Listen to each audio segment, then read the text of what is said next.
সেই প্রথম প্রেম আমার রূপাঞ্জনা পর্ব ৬১ লেখিকা মেহেরুন্নিসা মিমি। ইদানিং জাবির নিয়মিত অফিসে আসা যাওয়া করছে। রূপের তো মনে হচ্ছে জাবির একেবারেই ডুবে গেছে কাজে, সেই আগের মতো করেই। তাকে ফ্রি পাওয়া এখন দুষ্করই বলা চলে। তথাপি রূপ সন্তুষ্ট। ধীরে ধীরে সব আবার আপন করে নিক জাবির, এটাই তো চাই সবাই। আজও সকাল সকাল অফিসের জন্য তৈরি হচ্ছিল জাবির। কানে ফোন রেখে অফিসের কারো সাথে জরুরি আলাপচারিতাও চলছে। এমন সময় রূপ এসে দাঁড়াল দরজায়, হাতে ধোয়া ওঠা কফির মগ। জাবিরকে তৈরি হতে দেখে নিশ্চিন্তে শ্বাস টেনে ঘরে প্রবেশ করল ও। জাবির অফিসে নিয়মিত হতেই ও আজকাল ফাঁকি দিচ্ছে, অলস সময় কাটাচ্ছে বললেই জুৎসই হয়। জাবির এ নিয়ে কোনো নারাজি প্রকাশ করছে না, সে বরং এতে খুশি। মেয়ে মানুষ হয়ে এত বছর এহেন গুরুদায়িত্বরূপ সিনিপুণভাবে সামলাতে গিয়ে কতটা কষ্ট করেছে সেসব ভাবলে তার ইচ্ছে করে মেয়েটাকে সারাদিন পুতুলের মতো খাটে বসিয়ে রাখতে। রূপকে দরজায় দেখতে পেয়েই জাবির ফোন রেখে ঘুরে দাঁড়াল। বাড়িয়ে ধরা কফির মগটা ধরে সে হতাশ কণ্ঠে বলল, আমার আগের চেক বইয়ের সাথে সিগনেচারটা মেলাতে পারছি না, ঠিকঠাক হচ্ছে না। কি মুসিবতে পড়লাম বলো তো। রূপ মিষ্টি করে হেসে বলল, আপনার ইমিডিয়েট প্রয়োজন হলে আমার কিংবা বাবা চাচে নাফিন ভাইয়ার যে কারোর অ্যাকাউন্ট ব্যবহার করতে পারেন, অথবা নতুন অ্যাকাউন্ট খুলে ফেলুন। খুলে ফেলেছি অলরেডি। ভাবছি কি যে প্রয়োজন ছিল সোজা সাপটা ছেড়ে প্যাঁচিয়ে সিগনেচারটা ভেরিফাই করার। জাবিরের মেয়েকে চিন্তার ভাবভঙ্গি দেখে রূপ হাসি মুখে তাকিয়ে রইল। ও জানে কাজকর্মের ক্ষেত্রে জাবির দ্বারা কিছুই অসম্ভব নয়। অন্তরে সেই বিশ্বাসটাই মুখে উচ্চারণ করল রূপ।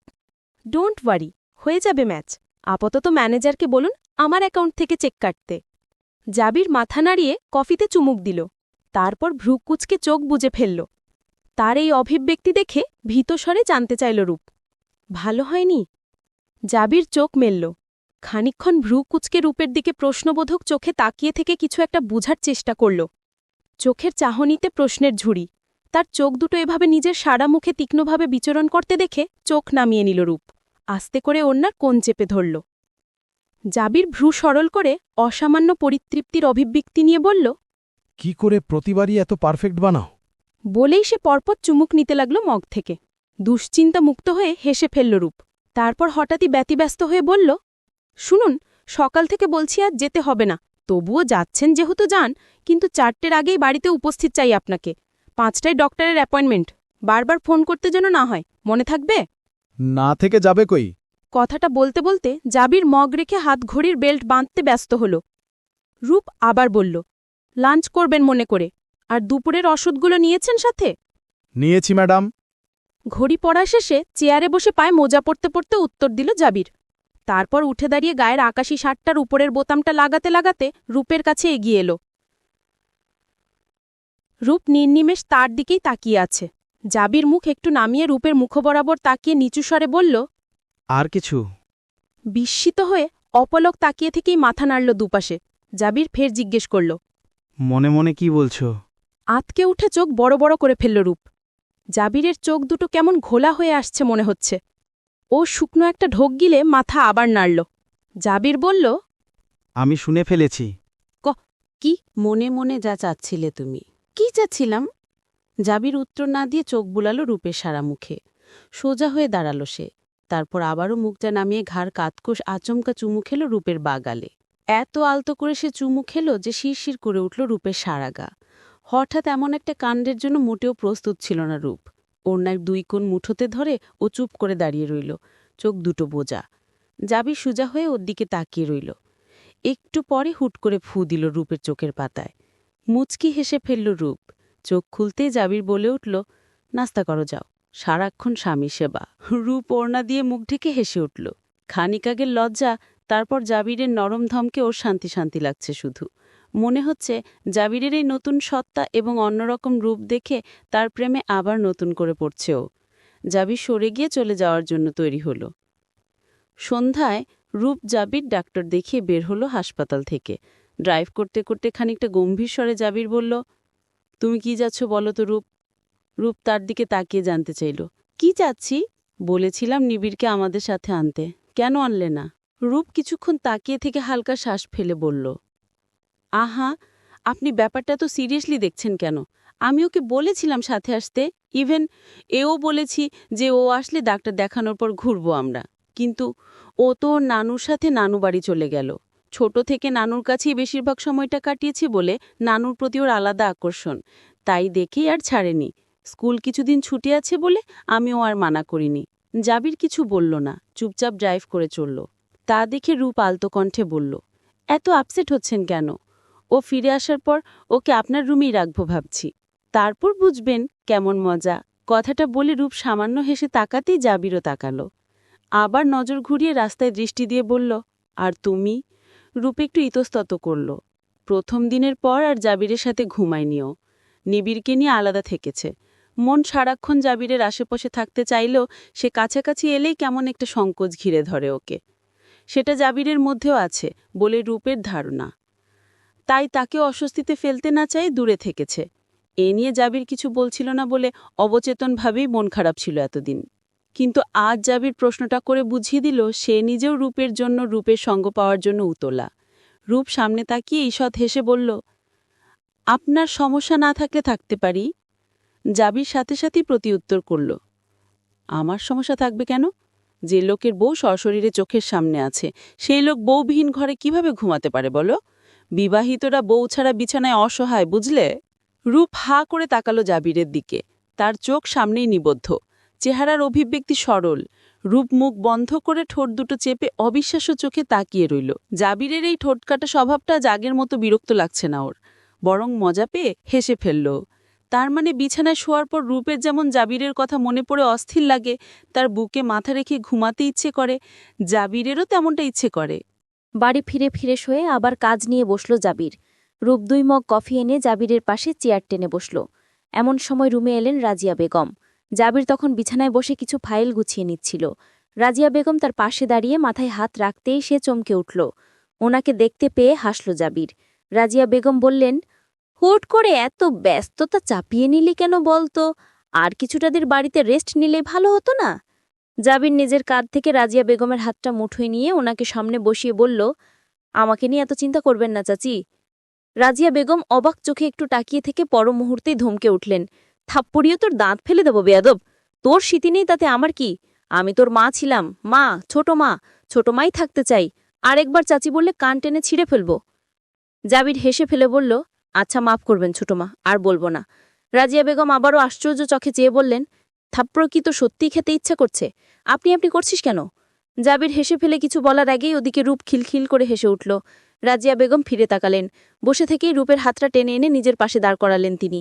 ওর হাসি মাখা মুখটাতে ছলছল চোখে তাকিয়ে হাত দুটো নিজের চোখের পাতায় স্পর্শ করলেন। অতঃপর আনন্দে কেঁদে ফেললেন তিনি। মুখ তুলে জাবিরের দিকে তাকিয়ে বললেন, তোকে ছাড়া মেয়েটার কি হাল হয়েছিল একবার যদি দেখতি জাবির।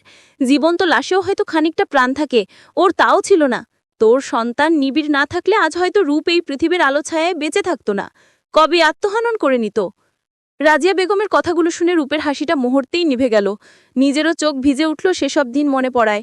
রাজিয়া বেগম জাবিরের হাত টেনে এনে রূপের হাতটা তার হাতে ধরিয়ে দিয়ে বললেন, তোর স্মৃতি ফিরুক বা না ফিরুক জাবির, কিছু মনে পড়ুক বা না পড়ুক, কাউকে চিনতে পারিস বা না পারিস, কোনো সমস্যা নেই। শুধু রূপকে তুই সেই আগের মতো ভালোবাসিস বাবু। মেয়েটা তোকে ছাড়া কি ভীষণ অন্ধ, তা আমার চেয়ে ভালো কেউ জানে না। একসময় তুইও ওর জন্য কতটা উন্মাদ ছিলি, তাও সবার চেয়ে ভালো আমিই জানি। আজও সেরকম ভালোবাসাতেই ওকে আগলে রাখিস, চিরদিন আগলে রাখিস, আর কোনো চাওয়া নেই তোর কাছে আমার। রাজিয়া বেগম আরও খানিকক্ষণ কথা বললেন। জাবিরও প্রাণ খুলেই কথা বলল ওনার সাথে। কেন যেন এই মানুষটাকে তার ভীষণ পছন্দ হয়েছে শুরু থেকেই। ছোট মা নামক মানুষটার চোখে তাকালেই সে দেখতে পায় নিজের জন্য অপরিসীম মমতা। রূপ বলেছিল এ বাড়িতে ছোট মায়ের সাথেই জাবিরের সবচেয়ে হৃদ্যতাপূর্ণ ও স্নেহময় সম্পর্ক ছিল। রাজিয়া বেগম চলে গেলেন কথাবার্তা শেষে। জাবির তখনও রূপের হাতটা ধরে আছে, যেন ছেড়ে দিলেই মেয়েটা হারিয়ে যাবে কোনো অচিন অন্ধকারে। রাজিয়া বেগম যেতেই সে হাত টেনে রূপকে নিজের পাশে বসালো। নিজে ওর দিকে ঘুরে অন্য হাতটাও মুঠোয় নিল। তারপর মাথা নুইয়ে সামান্য ঘাড় কাত করে ওর চোখে তাকালো। ঠোঁটে দুষ্টুমির হাসি রেখা ফুটিয়ে বলল, গুরুজনের আদেশ শিরোধার্য, বুঝেছ? ভালো কি এখনই বাসবো নাকি রাতে বাসলেও হবে? রূপের কি হলো কে জানে, ও আচমড়া গা দুলিয়ে হেসে ভেঙে পড়ল। হাসতে হাসতে চোখে পানি চলে আসার উপক্রম।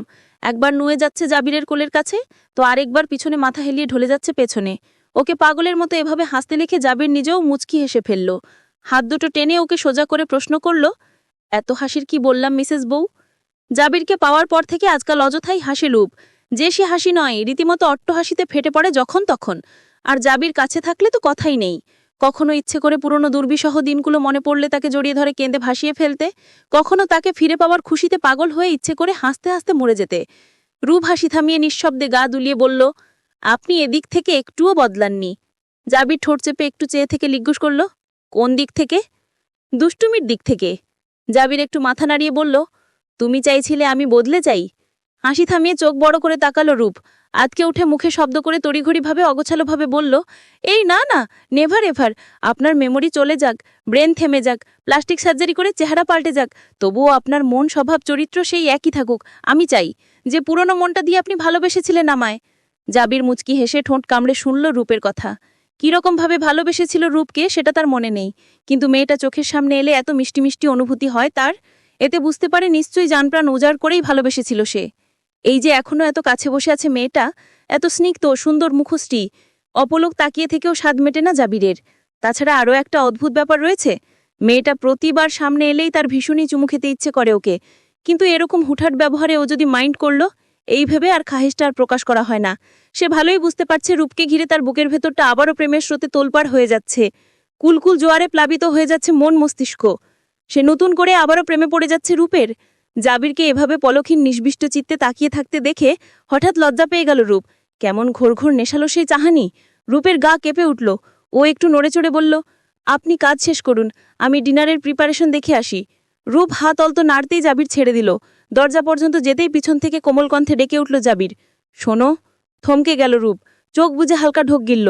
জাবির এভাবে ডাকলে রূপের মরে যেতে ইচ্ছে করে, শান্তিতে খুশিতে। ও চায় বারবার, শতবার ডাকুক জাবির, ওকে বেঁধে রাখুক নিজের কাছে। তার কাছ থেকে একটু দূরে সরতে, সামান্য চোখের আড়াল হতেও যে ওর ভীষণ অসহ্য লাগে। রূপ ফিরে তাকালো। জাবির পাশ থেকে ল্যাপটপটা গেমে নিতে নিতে বলল, নিবিড়কে একটু পাঠাবে? এটা শুনে রূপের চোখ দুটো চিকচিক করে অশ্রুতে। নিবিড়ের প্রতি জাবিরের এই নীরব আকর্ষণ, দৃশ্যমান স্নেহ রূপকে প্রশান্তি দেয়। কিন্তু হঠাৎ একটা কথা মনে পড়তেই শ্বাস আটকে এলো ওর। অপলক হতভম্ব চোখে কিছুক্ষণ জাবিরের দিকে চেয়ে থেকে ও বলহীন গলায় বলল, তখন না বলেছিলাম নিবিড় বাড়িতে নেই, আমার মায়ের সাথে ও নানুর বাড়ি গিয়েছে। জাবির মুখ তুলে তাকিয়ে কিছু একটা ভাবল, তারপর চোখ বুজে দীর্ঘশ্বাস ফেলে আবার চোখ মেলে বলল, সরি, মনে ছিল না। রূপ কিছুক্ষণ চুপ করে থেকে ব্যাপারটা হজম করে নিল, তারপর ফ্যাকাশে হেসে বলল, ইটস ওকে, টেনশন নিয়েন না, প্রফেসর স্টেফেন তো বলেছিলেন এমনটা হবে। জাবিরেরও মনে পড়ল, হুইপস ক্রস ইউনিভার্সিটি হাসপাতালের ডাক্তার বলেছিলেন রেট্রোগ্রেড অ্যামনেশিয়া অর্থাৎ পুরনো স্মৃতি মনে না থাকার পাশাপাশি অ্যান্ট্রোগ্রেড অ্যামনেশিয়া অর্থাৎ মস্তিষ্কে নতুন তথ্য মনে রাখার সমস্যাও দেখা দিতে পারে জাবিরের। আজকাল সামনটাই ঘটছে। এটাও দীর্ঘস্থায়ী হবে নাকি সাময়িক ব্যাপার, রূপ জাবির কেউই জানে না। এ বিষয়ে কোনো নিশ্চয়তা ডাক্তাররা দেন না, দিতে পারেন না, দেওয়া সম্ভব নয়। চলবে। সে প্রথম প্রেম আমার রূপাঞ্জনা, পর্ব ৬২। লেখিকা মেহেরুন্নেসা মিমি। বাবা। স্টাডি টেবিলে বসে ল্যাপটপে গভীর মনোযোগে কাজে রত জাবির। কানে হঠাৎ তুলতুলে স্বরের ডাকটা পৌঁছতেই সে ঘাড় ঘুরিয়ে তাকাল। কুচকে থাকা ভ্রুযুগল এক লহমায় প্রশান্তিতে সমান্তরাল হল। সে হাসি মুখে একটা হাত বাড়াল নিবিড়ের দিকে। ছেলেটার দরজা থেকে এক প্রকার ছুটে এলো। জাবিরের কাছে এসে একটু দূরত্ব রেখে দাঁড়িয়ে পড়ল হঠাৎ। বেশ কথাবার্তা ও ভাব আদান প্রদান হওয়া সত্ত্বেও এখনও কিছু সংকোচ নিবিড়ের মনে রয়েছে বাবার প্রতি। জন্মের পর থেকে এর ও মুখ থেকে কয়েকবার বাবার নাম ও বাবা শব্দটাই শুধু শুনেছিল সে। হঠাৎ হঠাৎ যখন মায়ের নীরব কান্না দেখে ফেরত, কেউ না বললেও সে বুঝত তার মায়ের কান্নার কারণ ছিল শুধু বাবা। কারণ অন্য সবার মতো তার বাবা যে মায়ের সাথে থাকে না, এই দুঃখেই মা কাঁদত। সেটা নিবিড় নিজ থেকেই ধারণা করে নিয়েছে। সেই বাবা মানুষটাকে যখন প্রথমবার হাসপাতালের বিছানায় জ্ঞানহীন অবস্থায় দেখেছিল সে, অবাকের চেয়েও অবাকতর হয়েছিল সেদিন। সে তো ভেবেছিল বাবা তাদের সাথে থাকে না মানে কখনো থাকবেও না। বহুদূর কোনো অজানায় বাবা হারিয়ে গিয়েছে বলেই তার নিজস্ব ধারণা ছিল, যেমনভাবে হারিয়ে গিয়েছে ওর ক্লাসমেট প্লেমেট লিলির দাদুভাই। অথচ বাবা নামক জলজ্যান্ত মানুষটাকে চোখের সামনে দেখে নিবিড়ের কি ভীষণ আনন্দ হয়েছিল সে বোঝাতে পারবে না। বারবার শুধু ভাবছিল এবার থেকে মা হয়তো আর কাঁদবে না। কিন্তু তাকে নিতান্তই ভুল প্রমাণ করে আরও অর্ধবছর যাবৎ দুরূহ কান্নাকাটিতেই কাটালেও তার কোমল হৃদয়া মাটা। সেটাও যে বাবার অনিশ্চিত শারীরিক অবস্থার কারণে নিবিড় বুঝেছিল। এত কঠিন বিষয় পরিপূর্ণ না বুঝলেও স্বল্পবিস্তর ধারণাগুলো তার এরকমই ছিল। আজও প্রতিবার বাবা মানুষটার সামনে এলে ছোট্ট ছোট্ট চোখ দুটো গোল গোল করে মুগ্ধ হয়ে তাকিয়ে থাকে নিবিড়। বাবা মানুষটা কি দারুণ সুন্দর! ওর ক্লাস ফ্রেন্ড নিকি, জিমি, লিলি, জেনি, রোজারের বাবাদের চেয়েও অত্যধিক মাত্রায় সুন্দর। গায়ের রংটা তো একেবারে নিবিড়েলি মতো। এত সুন্দর মানুষটা কাছে ছিল না বলেই বুঝি মা এত কেঁদেছে। নিবিড়কে চুপ করে দাঁড়িয়ে পড়তে দেখে জাবিরই একটু ঝুঁকে এসে তাকে টেনে নিল। বাচ্চাটা তার কাছে খানিক লজ্জা পায়, ঠিক মায়ের মতোই। জাবির ল্যাপটপ সরিয়ে ওকে কোলে তুলে টেবিলে বসালো। সরু নরম নাকটা টেনে দিয়ে বলল, what's your father's name champ? নিবিড় ফটাফট উত্তর দিল, আফনান জাবির চৌধুরী, মায়ের নাম রূপাঞ্জনা আফনান চৌধুরী, আমার নাম আহসান নিবিড় চৌধুরী। কথা বলার সুযোগ পেলে নিবিড় মহা খুশি। সেই জায়গায় কেউ সেধে প্রশ্ন করলে তাহলে তো কথাই নেই, উৎসাহে ফেটে পড়ে উত্তরটা বিস্তারিত বিশ্লেষণ করার জন্য। নিবিড়ের উত্তরে জাবির হেসে ফেলল। আসার পর থেকে নিবিড়কে কাছে পেলেই সে এই একই প্রশ্নটা করতে ভুলে না। আর প্রতিবারই শুধু একটা প্রশ্নের একটা উত্তর দিয়েই ক্ষান্ত হয় না, একে একে বাড়ির প্রত্যেকের নাম সারনেম সহ বলে। ও কিভাবে যেন চুপি চুপি শুনে ফেলেছে বাবার কিছু মনে নেই, তাই ভেবেছে ওর কাছে নামগুলো শুনে শুনে মুখস্থ করতে চায় বাবা। কিন্তু তাই বলে কি বাবা নিজের নামটাও মনে রাখতে পারছে না? বাবাকে কি বেশি করে হরলিক্সের গুঁড়ো মিশিয়ে দুধ খাওয়ানো উচিত? ক্লাস টিচার তো নিবিড়কে বুদ্ধি বাড়ানোর এই একটা কৌশলই সবসময় শেখায়। গোমরা মুখ নিয়ে খুব চিন্তিতভাবে এসবই ভাবছিল নিবিড়। আর ওর এমন ভাবুক গম্ভীর চেহারাটা খুঁটিয়ে খুঁটিয়ে দেখছে জাবির, যেভাবে প্রতিবার দেখে। তার বিশ্বাস করতে কষ্ট হয় দেবশিশুর মতো এই সুকোমল সুনিতুন চেহারার বাচ্চাটা তার নিজের সন্তান। এই বাচ্চাটা পুরো পৃথিবীর কাছে জাবিরের নামে পরিচিত হবে। কথাটা ভাবলেই ঘাড়ের কাছটা শিরশির করে ওঠে তার। একেই বুঝি সুখ পালে? নিবিড়ের মুখে বাবা হিসেবে নিজের পরিচয়টা শুনলে কি অপূর্ব এক অনুভূতি হয় তার সে বোঝাতে পারবে না। তাকে এত ভালোবাসার মতো একজন স্ত্রী, সাথে চমৎকার এই বাচ্চাটা দিয়েছেন সৃষ্টিকর্তা। এত সৌভাগ্যবান একজন ব্যক্তি ছিল সে। ছিল কি? ওরা সাথে আছে মানে জাবির সব সময় সৌভাগ্যবান। সে টেবিল থেকে নিবিড়কে নামিয়ে বুকের কাছে এনে কোপালে চুমু খেল। তারপর আহ্লাদি কোমল গলায় বলল, তোমার মুখে কি লেগে আছে বাবা? নিবিড় গোল গোল চোখ করে তাকালো। সে জবাব দেবার আগেই হঠাৎ শোনা গেল রূপের গলা। নিবিড়কে ডাকতে ডাকতে ও রুমে ঢুকল, হাটে খাবারের বাটি ও চামচ। নিবিড়কে জাবিরের বুকে গুটিসুটি মেরে থাকতে দেখে ও অবাক হয়ে কপাল কুঁচকে বলল, এই তুমি এখানে লোকতে এসেছ? এত পাজি! নেমে এসো এক্ষুনি নিবিড়। খাবারটা শেষ না করলে আজ তোমাকে কঠিন পানিশমেন্ট দেব আমি। কান ধরে উঠবোস করাবো, নয়তো এক পা উঠে টেবিলে দাঁড় করিয়ে রাখব। বুঝতে পেরেছ? রূপের বিরক্তিমখা কণ্ঠের ধমক শুনে জাবিরের মেজাজটা চট করে গরম হয়ে গেল। বাড়ি ফেরার পর এই প্রথম তার বেজায় রাগ জাগল মাথায়। সে চোখ মুখ শক্ত করে বলল, তুমি ওকে ধমক দেবে না রূপ। জাবিরের এমন শীতল ও কঠিন গলার শাসানিতে রূপ থমকে গেল। বহুদিন পর জাবিরের চেহারায় রাগের আভাস দেখা যাচ্ছে। এতদিন সে এতই শান্ত ছিল, মনে হচ্ছিল জন্ম থেকে সে এমনই ছিল। বহু বছর পূর্বে যে শর্ট টেম্পার, অল্পতে রেগে যাওয়া, জেদি সত্তাটা ছিল, সেটার এতদিন কোনোই আভাস পাওয়া যায়নি। জাবিরকে সিরিয়াস হয়ে তাকিয়ে থাকতে দেখে রূপ ঢোক গিলল। তারপর এগিয়ে আসতে আসতে অসহায় কাঁদো কাঁদো স্বরে বলল, দেখুন না, বলেছে নুডলস খাবে, করে দিলাম। 1 চামচ খেয়ে আর খেলল না। বলল ওর নাকি নুডলস নয়, স্যুপ খেতে ইচ্ছে করছে, তাও চিকেন স্যুপ, সাথে কর্ন দিয়ে। ধৈর্য ধরে যেই না স্যুপ বানালাম, এখন বলছে স্যুপ হতে হতে নাকি ওর স্যুপ খাবার মুড চলে গেছে। বিশ্বাস করতে পারেন, ওর নাকি আবার মুডও আছে। এখন বলছে সে চকলেট চিপস খাবে, দুধ মিক্স করে। কেমনটা লাগে আপনিই বলুন। আমি রাগে চলে এসেছি। মা সিরিয়াল বানিয়ে দিতে চেয়েছে, আমি নিষেধ করেছি, ওকে স্যুপই খেতে হবে। এত বায়না কেন করবে ও? এসব কি ভালো অভ্যাস হচ্ছে? রূপের নাতিদীর্ঘ অভিযোগ শুনে নিবিড়ের দিকে তাকালো জাবির। জাবিরকে তাকাতে দেখে সে জাবিরের বুকের কাছে মিশে থেকে মুহূর্তেই দুহাতে চোখ লুকিয়ে ফেলেছে। রূপ চোখ রাঙিয়ে বিরক্তি নিয়ে তাকিয়ে আছে দেখে জাবির বলল, আচ্ছা, ওটা আমাকে দাও, খাইয়ে দিচ্ছি। জাবিরকে স্যুপের বাটি নিতে দেখে নিবিড় চোখ ছেড়ে এবার মুখ ঢাকল। দুদিকে মাথা সজোরে নাড়তে লাগল সে। জাবির হেসে ফেলে বলল, এমন করো বলেই তো এত শুকনো তুমি নিবিড়। শুকনো বাচ্চারা কখনো বড় হয় না জানো তো? চার্লি চ্যাপলিনের ভিডিও তো তুমি দেখো, সে কত চিকন দেখেছ না? এজন্যই কিন্তু সে একদম 0 সাইজের বাচ্চাদের মতো 0 হাইটে আটকে গেছে। তুমি ওরকম হতে চাও? নিবিড় চোখ বড় করে অবাক হয়ে তাকিয়ে রইল। রূপেরও নিবিড়ের মতোই অবস্থা। রূপ জাবির দুজনকেই অবাক করে নিবিড় বলে উঠল, আমি তোমার মতো হতে চাই বাবা। তুমি কি ইয়াম করো?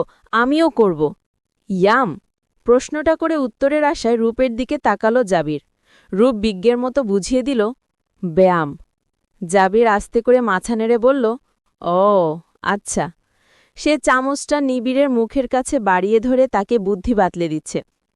ব্যায়ামের জন্য আগে খেয়ে এনার্জি বানাতে হয়, না হলে তুমি ডাম্বেল উঠাবে কিভাবে? কম্বল। কিন্তু বাবা, আমি তো কম্বল উঠাতে পারি। আমি সব সময় নিজেই কম্বল উঠিয়ে ওটার ভেতর ঢুকে ঘুমাই। বিষম খেল প্রায়। সে কি বলবে এক মুহূর্তের জন্য ভেবে পেল না। তা দেখে রূপের সে কি হাসি। ও হাতে তালি বাজিয়ে হেসে ভেঙে পড়ে বলল, বুঝুন এবার কি মজা।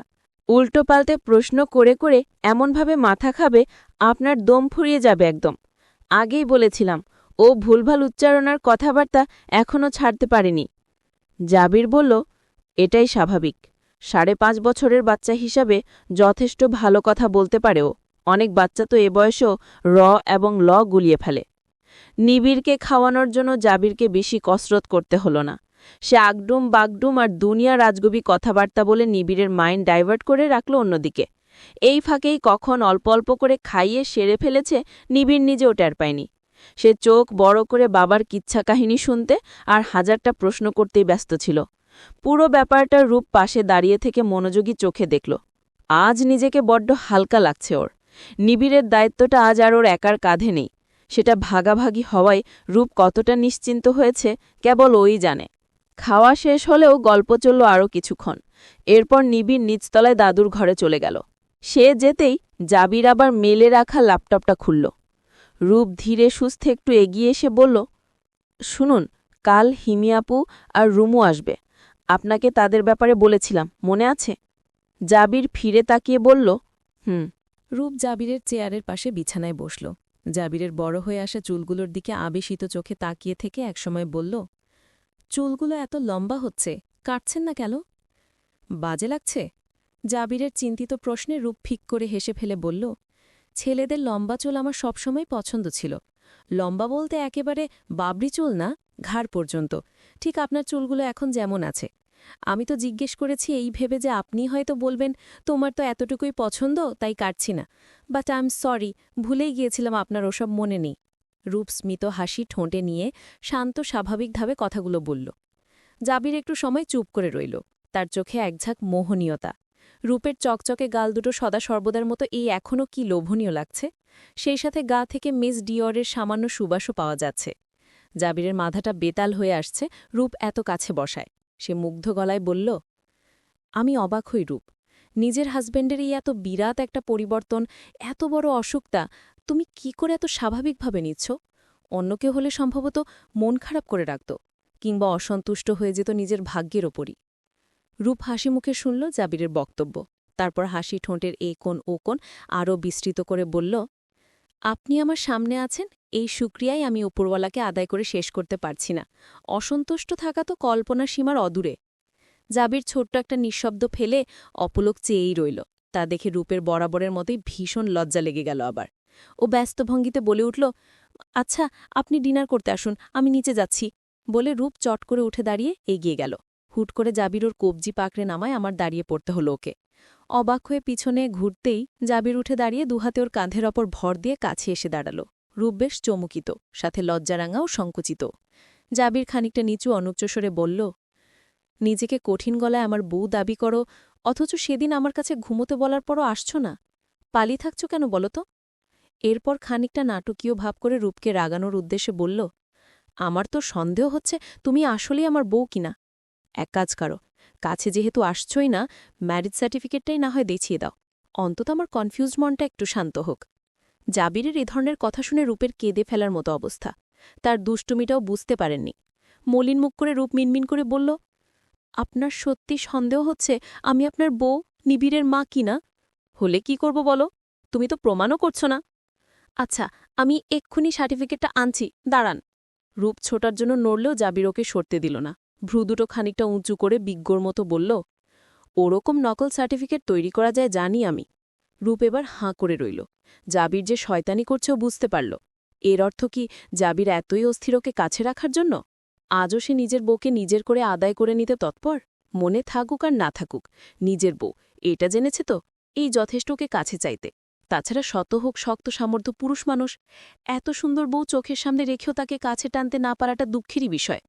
কিন্তু নিবিড়কে রেখে জাবিরের কাছে আসতে রূপের যে প্রচুর লজ্জা লাগে। ও মুখ নিচু করে ভাবল, লজ্জা টজ্জা সব চুলোয় যাক, শঙ্কর যাক তেল নিতে। ও নিবিড়কে মায়ের কাছে রেখে আজ থেকেই জাবিরের সাথে ঘুমোবে, চলবে। সে প্রথম প্রেম আমার রূপাঞ্জনা, পর্ব ৬৩। লেখিকা মেহেরুন্নিসা মিমি। আফিয়া বেগম এর মধ্যে বহুবার নিবিড়কে নিজের কাছে ঘুম পাড়াতে চেয়েছেন, এমনকি রূপকে সরাসরি বলেছেনও, জাবিরের শরীরটা এখনও ঠিক হয়নি, তুমি ওর সাথে ঘুমাবে রূপ। রাত বিরেতে কোনো সমস্যা হলে কেউ একজন পাশে থাকা জরুরি। কিন্তু নিবিড়ই জেদ ধরে মাকে ছাড়েনি। কিন্তু আজ প্রচুর ভুজুং ভাজুং আর নানান কিচ্ছা কাহিনী বুঝিয়ে রূপ রাজি করিয়েছে নিবিড়কে। এর মধ্যে জাবিরের অসুস্থতার বিষয়টাও বুঝানোর চেষ্টা করেছে। নিবিড় কি বুঝেছে রূপ জানে না। নিবিড় শুধু মাথা ঝাঁকিয়ে সব কথাতে রাজি আছে বুঝিয়েছে। শেষে রূপই নিবিড়কে হাত ধরে আফিয়া বেগমের রুমে নিয়ে গেল। গিয়ে বলল, মা, নিবিড় বলছিল আজ আপনার সাথে ঘুমাতে চায়। সাথে সাথেই বিস্মিত নিবিড় বলে উঠল, কিন্তু মা, আমি তো এসব বলিনি, তুমিই বলেছ দাদুর সাথে আমাকে। রূপ চট করে নিবিড়ের মুখ চেপে ধরল, ফিসফিস করে বলল, এত কথা বলো না বিচ্ছু কথাকার, যা বলছি তা করো, জলদি গিয়ে বিছানায় উঠে ঘুমিয়ে যাও। নিবিড়কে রেখে রূপ কিচেনে গেল। এক মগ কফি বানিয়ে শিলি বেয়ে উঠল। ডিনারের পর কফি খাওয়ার অভ্যাসটা জাবিরের আবার নতুন করে হয়েছে। রূপ রুমে ঢুকে দেখল বাতি বন্ধ। ও আশেপাশে চেয়ে ডাকল, জাবির, শুনছেন? তারপরই নিজের জিভ কাটল। ছাদ বারান্দায় ফোনের আলো দেখতে পেয়ে সেদিকে এগোল। জাবির রেলিংয়ে হাত রেখে দাঁড়িয়ে ফোন টিপছে। রূপের ডাক শুনে সে ফিরে তাকাল। রূপ নেমে এসে কফিটা বাড়িয়ে ধরে বলল, সরি, আপনার উপস্থিতিতে আকাশের পানে চেয়ে এতবার আপনার নামটা ডেকেছি, এখন তাই শুধু হুট করে মুখ চলে আসে। আমার নিজেরই পছন্দ নয় হাজবেন্ডের নাম ধরে ডাকাটা। জাবির ফোনটা পকেটে রেখে মগটা নিল। এক হাত ট্রাউজারের পকেটে ঢুকিয়ে এসত ঠোঁট বাঁকিয়ে বলল, ইটস ওকে, তোমার মুখে আমার নামটা যথেষ্ট ইন্টারেস্টিং শোনায়। রূপ চুপ করে দেখল জাবিরের পকেটে হাত গোজার ব্যাপারটা। এই সামান্য বিষয়টা, এমনকি হাতে পড়া ঘড়িটাও কিংবা সামান্য চুল ঠিক করার মতো নিতান্ত স্বাভাবিক বিষয়গুলোও রূপের এত ভালো লাগে। ও ভাবতে না ভাবতেই জাবির পকেট থেকে হাত বের করে কপালের উপর ঝুলন্ত থাকে চুলগুলো ফিট ঠেলে পেছনে নিল।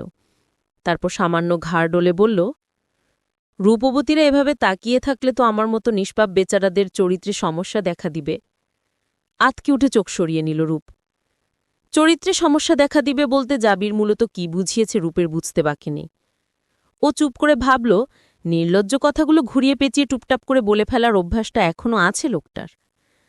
রূপ চুপ করে আছে দেখে জাবির বলল, যদিও আমার নিজের অতীতের চরিত্র নিয়ে যথেষ্ট সন্দেহ রয়েছে, অথচ তোমার কথা শুনলে মনে হয় দুধে ধোয়াই নয়, বরং দুধের মধ্যে সর্বদা ডুবে থাকা তুলসীর মতো চরিত্র ছিল আমার। কথার আগামাথা কিছুই না বুঝতে পেরে রূপ প্রশ্ন করল, আপনার নিজের আগের চরিত্র নিয়ে আপনার সন্দেহ আছে? কেন? কারণ বাড়িতে বেড়াতে আসা অতিথি কন্যার উপর নজর দেওয়া, তাকে বিয়ে করে ফেলা, এটা কি কোনো ভদ্রলোকের কাজ হতে পারে? জাবিরের দুষ্টুমিপূর্ণ কথাগুলো শুনে ঠোঁট টিপে হেসে ফেলল রূপ। রূপের মনে পড়ল বহু বছর আগে যখন ওরা জাবিরের কলিগ আরফানদের বাড়ি গিয়েছিল, জাবির একবারের জন্যও আরফানের স্ত্রী রামিসার দিকে চোখ তুলে তাকায়নি। তাছাড়াও প্রয়োজনবশত কোনো মেয়ের সাথে কথা বলতে হলেও জাবির কখনো একদৃষ্টে তাকিয়ে থাকত না কারো দিকে। ইনফ্যাক্ট সে না তাকাতে পারলেই যেন বাঁচত। রূপ সেসব ভেবে হালকা হেসে বলল, অত ভদ্রলোক না হলেও চরিত্র আপনার বাধাই করার মতোই ছিল। জাবির কিছুটা স্নিগ্ধ স্বরে হঠাৎ জিজ্ঞেস করল, আচ্ছা, আমাদের কি প্রেমের বিয়ে ছিল নাকি রূপ? না, তুমি বললে তুমি এ বাড়িতেই থাকতে আমাদের বিয়ের আগে থেকে, তো ওই সময় আমাদের কি প্রেম হয়েছিল নাকি অ্যারেঞ্জ ম্যারেজ? রূপ থমকে গেল। হঠাৎ করেই বুকের ভেতরে সূক্ষ্ম এক যন্ত্রণা তোলপাড় তৈরি করতে লাগল। অথচ সে যথেষ্ট শক্ত থাকতে চায়।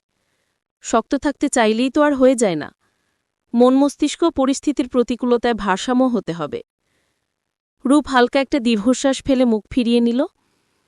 কিছুক্ষণ আগে জাবিরকে বলেছিল কিছু মনে না থাকুক, সে সামনে আছে এই ভেবেই শান্তি পায় রূপ। অথচ এখন চোখ দুটো হঠাৎ করে জ্বলে যেতে চাচ্ছে। ও কি করে বলবে ওদের কিভাবে বিয়ে হয়েছিল? জাবির কতটা উন্মাদনা নিয়ে ওকে বিয়ে করেছিল তা কি করে ব্যক্ত করবে? বর্ণনা করে বুঝাবে কিভাবে? এত এত সুন্দর স্মৃতি সব ভুলে গেল জাবির। শত শত সুন্দর স্মৃতি সব মুছে গেল তার মস্তিষ্ক থেকে চিরতরে। নিজেকে সামলে হালকা স্বরে আস্তে করে বলল, আপনি আমাকে পছন্দ করে খালামণির কাছে বিয়ের জন্য অনুরোধ করেছিলেন। কথাটা বাইরে তাকিয়ে বলে রূপ জাবিরের দিকে তাকাল না আর। জাবির মগটা পাশের বেদিতে রেখে খানিকটা এগিয়ে এলো ওর দিকে। রেলিংয়ের একপাশে হাত রেখে রূপকে হাতের মধ্যে আবদ্ধ করল।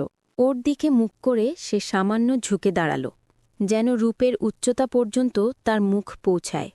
জাবিরকে এভাবে কাছে আসতে দেখে রূপ চট করে তার দিকে তাকাল, আস্তে করে একটা ঢোক গিলে তাকিয়েই রইল। জাবিরের মুখের ভঙ্গি সরল ও নির্মল। সে স্নিগ্ধ হাসি হাসি মুখ করে নরম স্বরে বলল, স্মৃতি না থাকলেও চোখ দুটো তো আগেরই রয়েছে। এই চোখের বদৌলতেই তোমার কথা বিশ্বাস করলাম আমি। রূপ ঈষৎ ভ্রুকুচকে জিজ্ঞেস করল, মানে? বুঝলাম না, কি বলতে চাচ্ছেন? জাবির হাসল সামান্য। সোজা হয়ে দাঁড়িয়ে সে রূপকে আবার ঘুরিয়ে দিল।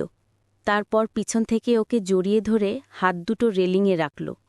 অর্থাৎ দুই হাত রূপের দুপাশে রেলিংয়ে রেখে রূপকে মাঝখানে বন্দি করে ওর কানের কাছে মুখ নামাল। ঘাড় বাঁকিয়ে ওর চোখ মুখে নিরন্তর দৃষ্টি বুলাতে বুলাতে বলল, অর্থাৎ এই চোখে আজও তোমাকে প্রেয়সীর মতোই লাগে রূপাঞ্জনা? হয়তো নতুন স্মৃতি নিয়ে, নতুন ভাবনা ও সম্পূর্ণ নতুন অনুভূতি দিয়ে আমি আবারও প্রেমে পড়েছি তোমার। ইট মিন্স একই ব্যক্তি হয়ে দুইবার তোমার প্রেমে পড়লাম, ভিন্নভাবে।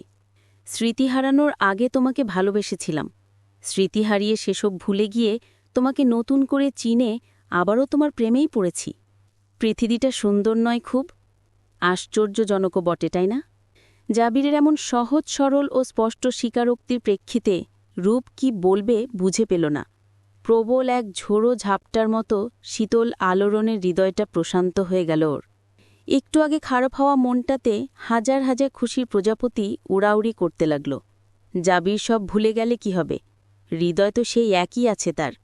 সেই হৃদয় আবারও তাকে তার প্রেয়সী, তার বউয়ের প্রেমেই ফেলেছে। রূপের চোখ থেকে দুফোঁটা জল গড়াল। জাবিরের মুখটা রূপের চোয়াল ও গালের খুব কাছাকাছি পরিবেষ্টন করে আছে। ওর চোখের পানি দেখে জাবির চোখ বুজে আলতো করে ঠোঁট ছোঁয়াল ওর নরম গালে। চোখের পানিটা তার ঠোঁট ছুল। জাবির ঠোঁট আস্তে করে সরাতেই রূপ ঘুরে দাঁড়িয়ে হুট করে জড়িয়ে ধরল জাবিরকে। জাবিরও ভাবনা চিন্তা না করে চট করে জড়িয়ে ধরল ওকে। রূপের মনে হল গত 5 বছরে যে যন্ত্রণা ও তিলে তিলে ভোগ করেছে, এই প্রশান্তির কাছে সেই যন্ত্রণা আজ ফিকে হল। এই বুকের উষ্ণতার জন্য ও কতটা রাত নির্ঘুম কাটিয়েছে কেউ কি জানবে এই হিসেব? জাবির নিজেও কি কখনো পরিমাপ করতে পারবে কতটা অসহ্য ব্যথা বুকে ধারণ করে ও দীর্ঘ 5টা বছর বেঁচেছিল? রূপ ফুপিয়ে উঠতেই জাবির চিন্তিত হয়ে পড়ল। সে প্রশ্রয়ের নরম সুরে আদর মিশ্রিত গলায় জানতে চাইল, কি হয়েছে রূপ, কেন কাঁদছ? রূপের অন্তরটা জ্বলে গেল একবার জাবিরের মুখে তার সেই বহুল উচ্চরিত জানেমান ডাকটা শোনার জন্য। একবার তার মুখে তুই সম্বোধন শুনে অতি আপনের মতো আগলে নিতে চায় তাকেই রূপ। কিন্তু এত চাহিদা থাকা উচিত নয়। জাবিরকে ও পেয়েছে, যেভাবেই হোক কাছে ও পাশে পেয়েছে, এটাই এখন যথেষ্ট। সে কি ভাবল, কিভাবে ডাকল, সেসব মুখ্য নয়। রূপকে বুকে জড়িয়ে সে কাছে আছে, এই রূপের এক জীবনের সম্পূর্ণ প্রাপ্তি।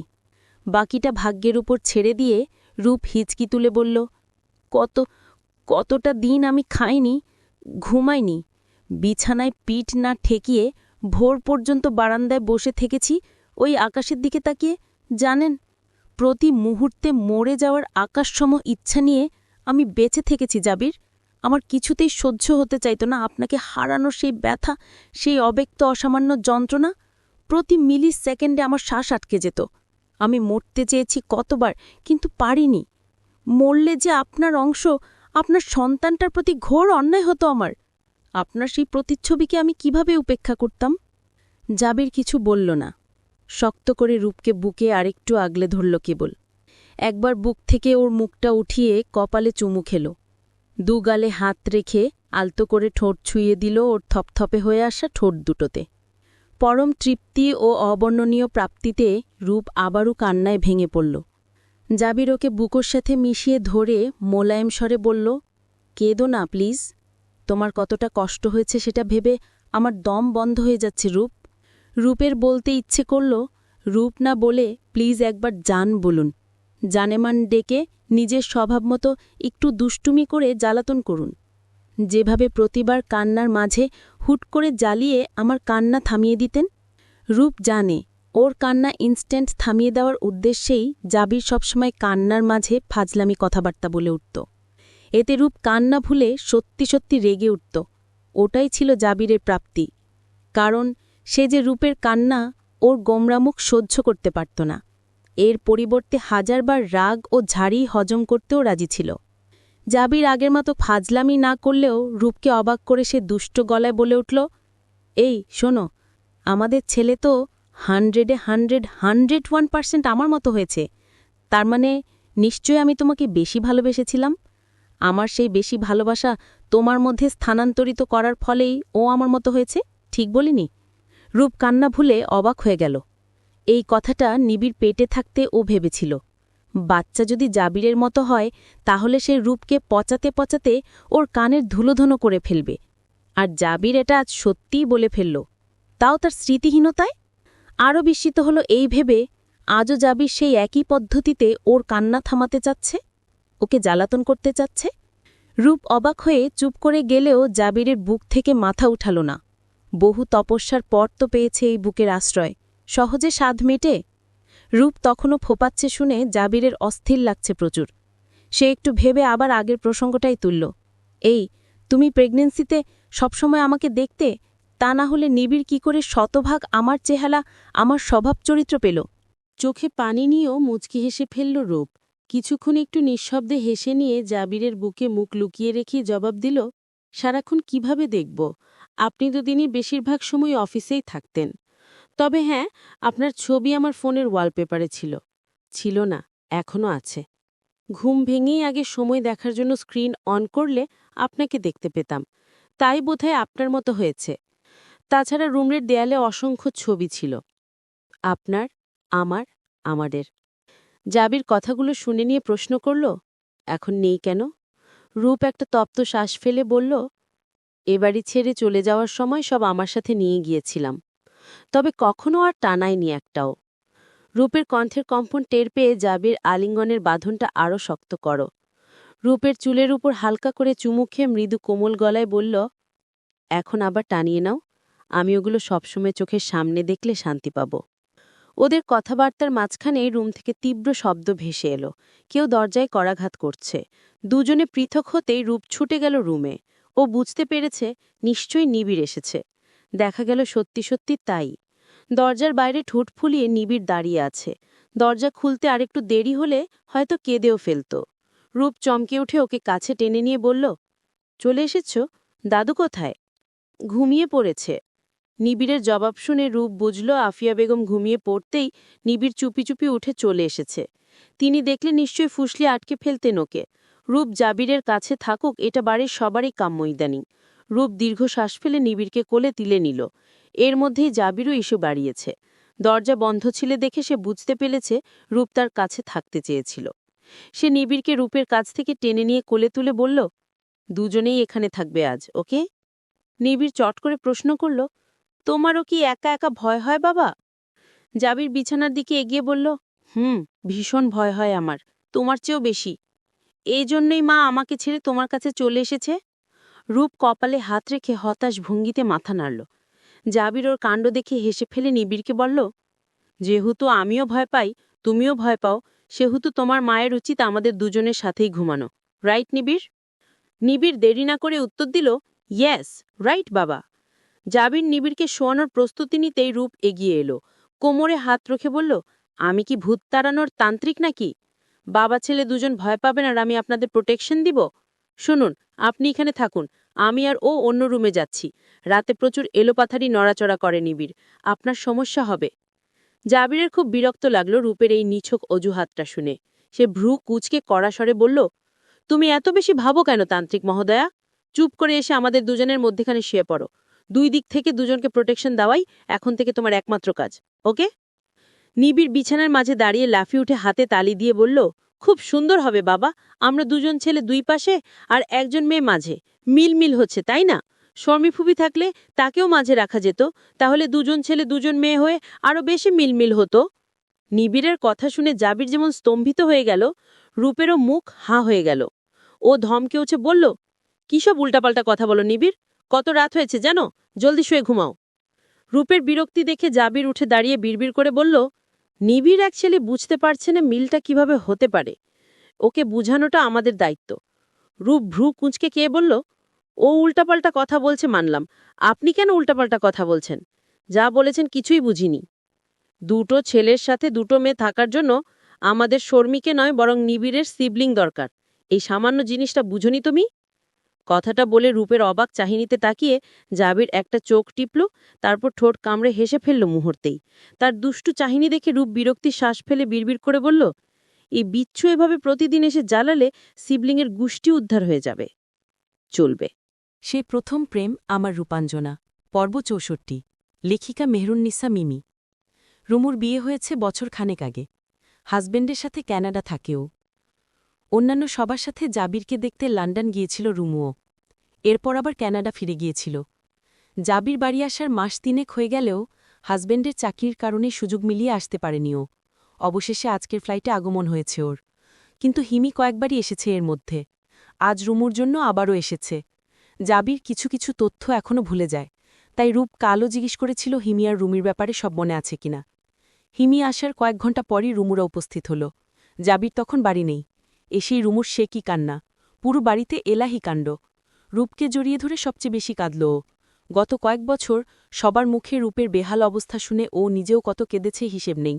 সাথে জাবির ভাইয়াকে হারানোর তীব্র হাহাকার তো ছিলই।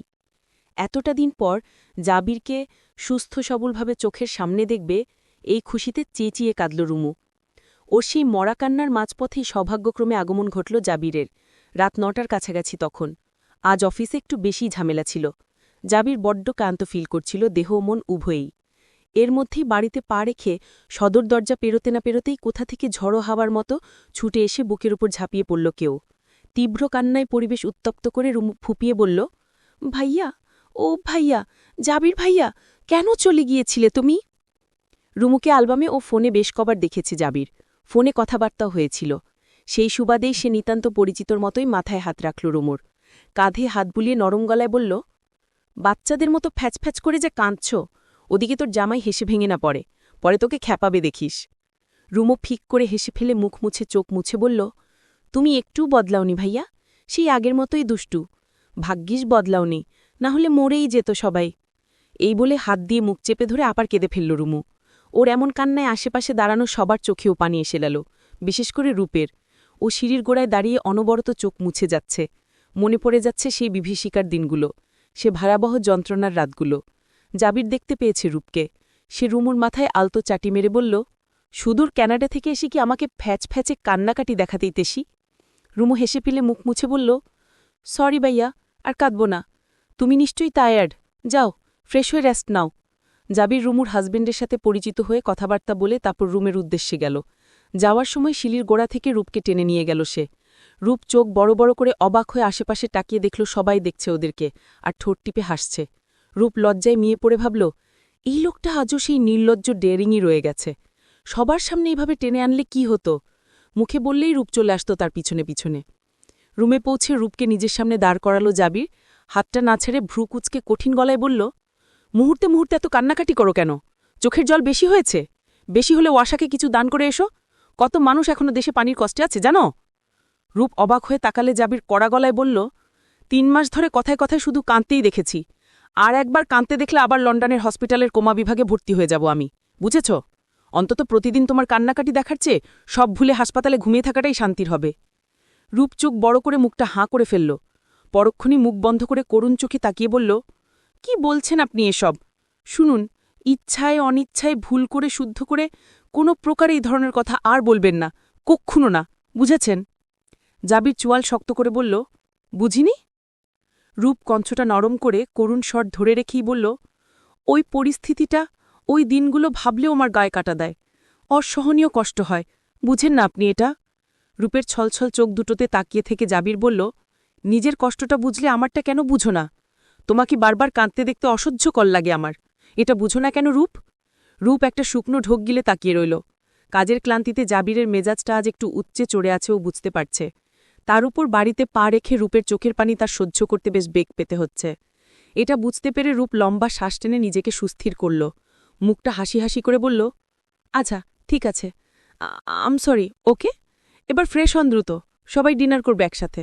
জাবির ক্লান্তির শ্বাস ফেলে রূপের হাতটা ছাড়ল। শার্টের বোতাম খুলতে খুলতে বলল, ডিনারের আগে আমি কফি খাবো, মাথাটা চিনচিন করছে। এই কথা শুনে রূপ আতকে উঠে বলল, বেশি ব্যথা করছে, চলুন টিপে দেই। দেখেছেন, বলেছিলাম যে এত চাপ নিয়েন না, আমাকেও একটু অফিসে যেতে দিন। কথাই শোনেন না আমার তো মনে হয় বই ভাবেন না আপনি আমাকে। বলতে বলতে রাগে ও অভিমানে কেঁদে ফেলার অবস্থা রূপের। জাবিরের অসুস্থ লাগছে এটা শুনে ওর বুকটা ফেটে চৌচির হয়ে যাচ্ছে। শেষের কথাগুলো ঠোঁট ফুলিয়ে বলে কাদো কাদো মুখে তাকিয়ে রইল, বুকে হাত ভাঁজ করা, চোখের তারায় অভিমানের ঝলক। জাবির শার্টের বোতামগুলো খোলা শেষে ওর দিকে এগিয়ে এসে বলল, শার্ট খোলা শেষ, চলো এক্ষুনি প্রমাণ দেই তোমাকে বউ ভাবি কিনা এবং কতটুকু ভাবি। রূপ চোখ দুটো বড় বড় করে পিছিয়ে গেল 2 পা, চট করে একবার খোলা দরজাটার দিকে তাকালো। এই ফাঁকে কখন যেন জাবির একদম কাছাকাছি এসে মুখ নামিয়ে ফেলেছে ওর গালের কাছে। রূপ আবারও কয়েক পা পিছিয়ে যেতেই পিঠ ঠেকে গেল কাবার্ডের সাথে। ও চট করে মুখ ঘুরিয়ে দাঁড়ালো। জাবিরও পিছনে এসে দাঁড়িয়েছে। আজ বোধহয় রূপের আক্ষেপের কথাটা শুনে তার আর ভালো লাগছে না। প্রতিবার মেয়েটা এই কথাটা কেন বলবে? কোন দিক দিয়ে ওর মনে হয় জাবির ওকে বউ ভাবে না? আজ সে দেখিয়েই ছাড়বে বউ ভাবে কিনা। এই মতিগতি বুঝতে পেরেই রূপ চট করে কাবার্ড খুলে ফেলল। জাবিরের টি শার্ট আর ট্রাউজার বের করে তার হাতে ধরিয়ে দিয়ে আর এক মুহূর্ত নষ্ট করল না, ছুটে বের হয়ে গেল রুম থেকে। প্রায় মিনিট 20 পর আবার ফিরে এলো রূপ জাবিরের জন্য কফি নিয়ে। পা টিপে টিপে প্রবেশ করে দেখল জাবির টেবিলের ল্যাপটপ খুলে বসে আছে, চুলগুলো ভেজা। সে এখনও ড্রায়ার ব্যবহার করতে পছন্দ করে না। রূপ তাকে ডাকল না, মগ হাতে নিয়ে চুপচাপ তার পাশে দাঁড়িয়ে আছে। রূপের উপস্থিতি টের পেয়ে জাবির ল্যাপটপ বন্ধ করে উঠে দাঁড়াল। বাঁ হাতে ওর কফি ধরে রাখা হাতের কবজি ধরল সে, ডান হাতে মগটা নিয়ে টেবিলের উপর রেখে রূপের দিকে তাকালো। অর্থাৎ সে হাত ধরে আগে রূপকে আটকেছে, ব্যাপারটাতে অবাক হয়েছে রূপ। ও চোখ তুলে একবার তাকিয়ে আবার চোখ নামিয়ে নিতেই জাবির সামান্য ঘাড় কাত করে তাকালো। কিছুক্ষণ ওর সারা মুখে নজর বুলিয়ে আস্তে করে বলে উঠল, মিসেস বউ, ক্যান আই কিস ইউ? রূপ এমন কিছু শোনার জন্য প্রস্তুত ছিল না। ও উত্তর দেওয়ার আগেই চোখের পলক ফেলে শেষ করতে না করতেই ফিল করল জাবিরের ঠোঁট দুটো অলরেডি ওর গালে চেপে বসেছে। কখন সে কাছে এলো, কখন কিস করে ফেলল টের পাওয়ারও ফুরসত পেল না রূপ। অথচ এমনভাবে প্রশ্ন করেছিল যেন উত্তরটা না হলে সে দুঃখে মরেই যেত। অথচ উত্তরের তো অপেক্ষাই করল না সে। তাহলে প্রশ্নে নাটকটা করল কেন? রূপ ঠোঁট টিপে হেসে ফেলল। অনেকক্ষণ অপেক্ষার পরও জাবির সরছে না দেখে ওর হাসির মাত্রা আরও বৃদ্ধি পেল। অবশেষে তার বুকে আলতো ধাক্কা দিয়ে বলল, এক্সকিউজ মি। জাবির এতে সরল তো নাই, বরং ওর হাতটাকে চেপে ধরে নামিয়ে নিল। শুধু নামালই না, পিঠের পিছনে আলতো করে মুচড়ে রাখল। রূপ এবার নিঃশব্দে শরীর কাঁপির হেসে ফেলল। ও নড়তেই জাবির মুখ তুলল। রূপকে মাথা নুইয়ে হাসতে দেখে সে খুব কৌতূহল নিয়ে জানতে চাইল, হাসছেন কেন ম্যাডাম? এ কথা শুনে রূপ এবার খিলখিল করে হেসে উঠল। মুখ তুলে হাসি থামিয়ে ঠোঁট টিপে বলল, আমি তো ভেবেছিলাম স্মৃতি হারিয়ে একটু ভদ্র হয়েছেন আপনি। জাবির ঘাড় এবার অন্য পাশে কাত করে রূপের মুখ বরাবর মুখ এনে বলল, দ্যাটস মিন আমি অভদ্র? রূপের হাসি যেন থামছে না। ও ঠোঁট টিপে বলল, এই না না, সেটা কখন বললাম? মাত্রই বললে। ভুল বুঝেছেন, আমি সেরকম বলিনি।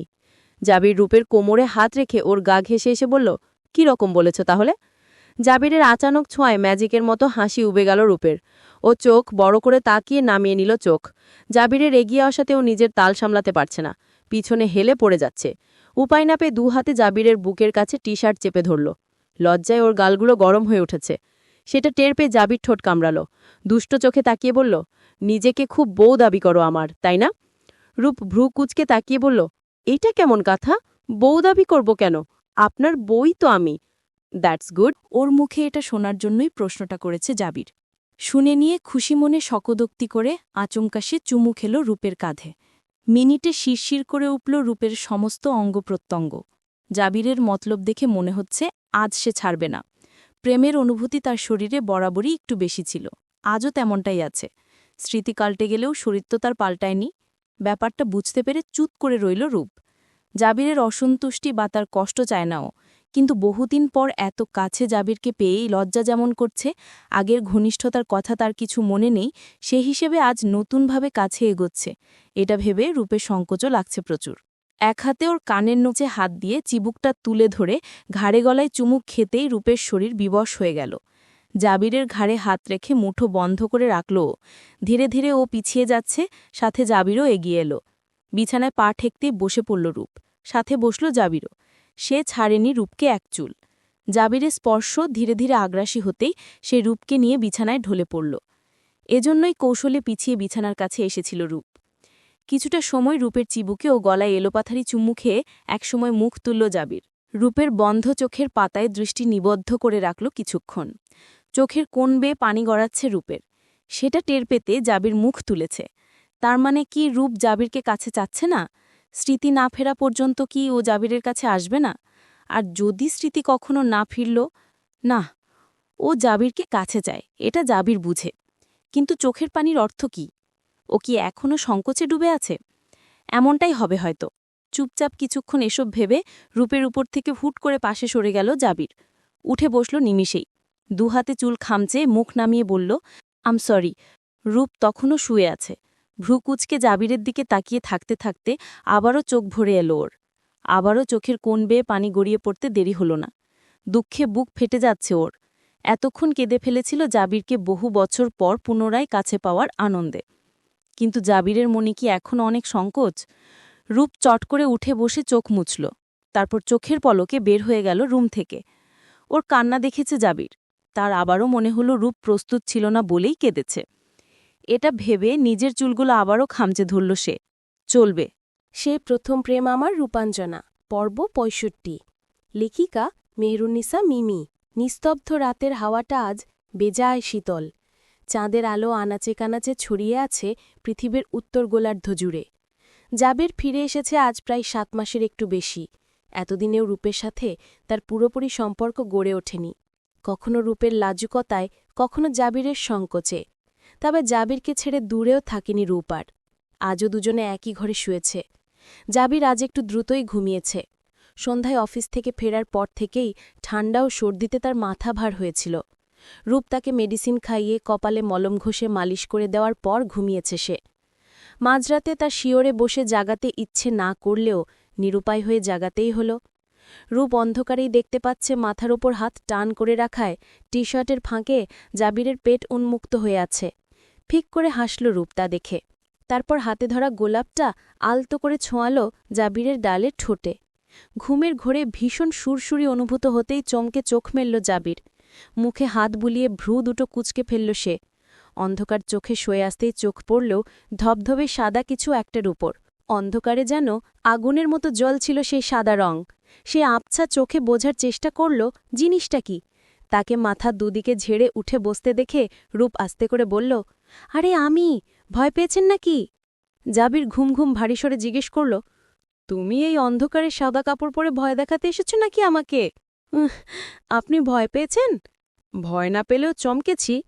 চমকানো শেষ হলে কষ্ট করে একটু ওঠোন, কাজ আছে।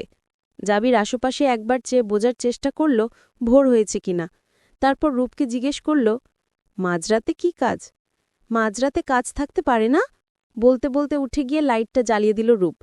তীব্র আলোর ছটা চোখে শোয়ে আসতেই জাবির দেখল আপাদ মস্তক সফেদ শাড়িতে আবৃত হয়ে দাঁড়িয়ে আছে রূপ। শাড়ির পাড়ো ব্লাউজের বর্ডারে সিলভার রঙের ক্রিস্টাল ওয়ার্ক। মুখে কাজল, লিপস্টিক সহ সামান্য সাজ। হাতে রূপলি রঙের একগাদা কাঁচের চুড়ি। জাবির অবাক হয়ে মোহিত নয়নে তাকিয়ে থেকে একটা শুকনো ঢোক গিলল। এ কয়দিনে শাড়ি পরতে কখনো দেখেনি সে রূপকে। আজ দেখে সে যেন নিদারুণ ঝটকা পেয়েছে। তার ওপর সাদা শিফনের শাড়িটায় ওকে যেন স্বর্গীয় কোনো প্রতিমাই মনে হচ্ছিল, অথবা যেন সাক্ষাৎ দেবী আফ্রোদিতি, অথবা মহারানী ক্লিওপ্যাট্রা। হঠাৎই বিনা নোটিসে হৃৎস্পন্দন বেড়ে গেল তার। সেই বর্ধিত স্পন্দনকে সীমা ছাড়িয়ে একেবারে লণ্ডভণ্ড করে দেওয়ার উদ্দেশ্যেই যেন মোহনীয়ভাবে হাসল রূপ। জাবিরের কাছে এগিয়ে এসে হাতে ধরা গোলাপটা বাড়িয়ে দিয়ে বলল, আপনার জন্য। জাবির মন্ত্রমুগ্ধের মতো তাকিয়ে আছে। ঘোরের মধ্যেই সে গোলাপটা নিল। মোহাচ্ছন্নতা নিয়ে সে বিছানা ছেড়ে নেনে দাঁড়াল। তাকে দাঁড়াতে দেখে আবার হাসল রূপ।